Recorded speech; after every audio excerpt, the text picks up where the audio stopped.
بسم الله الرحمن الرحيم. إذا وقعت الواقعة ليس لوقعتها كاذبة خافضة رافعة.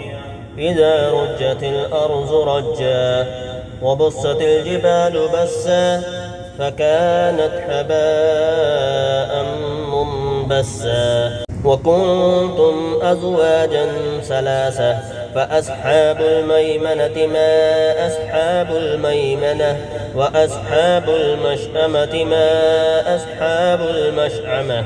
والسابقون السابقون أولئك المقربون في جنات النعيم.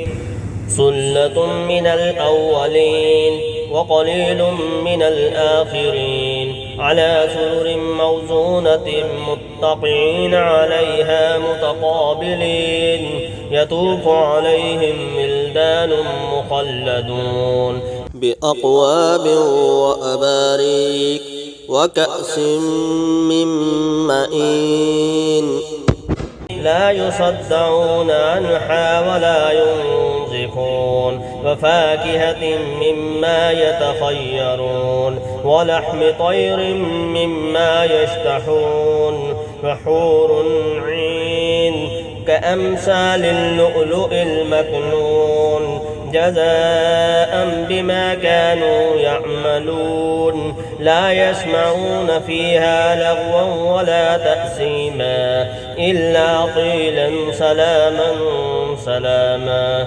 وأصحاب اليمين ما أصحاب اليمين في سدر مخضود وطلع منضود وظل ممدود وماء مسكوب. وفاكهة كثيرة لا مقطوعة ولا ممنوعة وفرش مرفوعة. إنا أنشأناهن إنشاء فجعلناهن أبكارا عربا أترابا.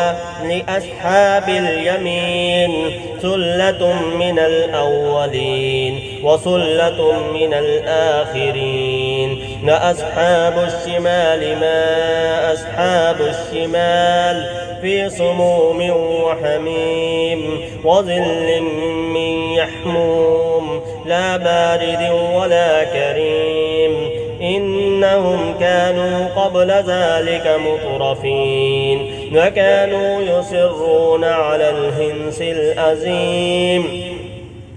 وكانوا يقولون أإذا متنا وكنا ترابا وعظاما أإنا لمبعوثون أوآباؤنا الأولون.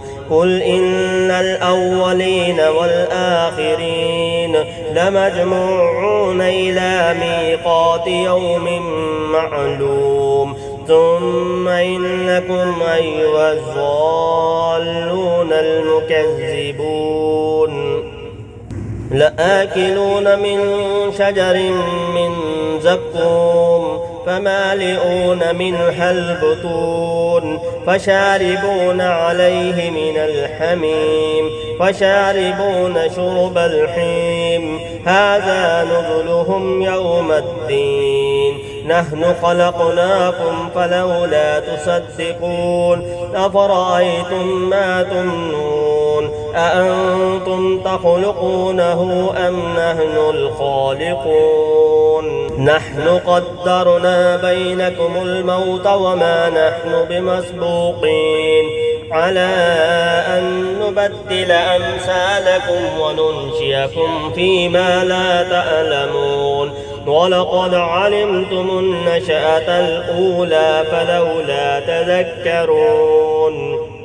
أفرأيتم ما تحرثون أأنتم تزرعونه أم نحن الزارعون. لو نشاء لجعلناه هتاما فظلتم تفكهون. إنا لمغرمون بل نحن محرومون. أفرأيتم الماء الذي تشربون أأنتم أنزلتموه من المزن أم نحن المنزلون لو نشاء جعلناه أجاجا فلولا تشكرون أفرأيتم النار التي تورون أأنتم أنشأتم شجرتها أم نحن المنشئون نحن جعلناها تذكرة ومتاعا للمقوين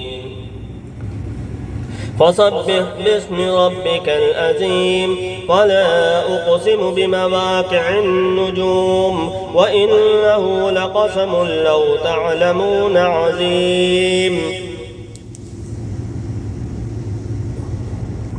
إنه لقرآن كريم في كتاب مكنون لا يمسه إلا المطهرون تنزيل من رب العالمين أفبهذا الحديث أنتم مدهنون وتجعلون رزقكم أنكم تكذبون فلولا إذا بلغت الحلقوم وأنتم حينئذ تنظرون ونحن أقرب إليه منكم ولكن لا تبصرون فلولا إن كنتم غير مدينين ترجعونها إن كنتم صادقين فأما إن كان من المقربين فروح وريحان وجنة نعيم وأما إن كان من أصحاب اليمين فسلام لك من أصحاب اليمين وأما إن كان من المكذبين الضالين فنزل من حميم وتصلية جحيم إن هذا لهو حق اليقين فسبح باسم ربك العظيم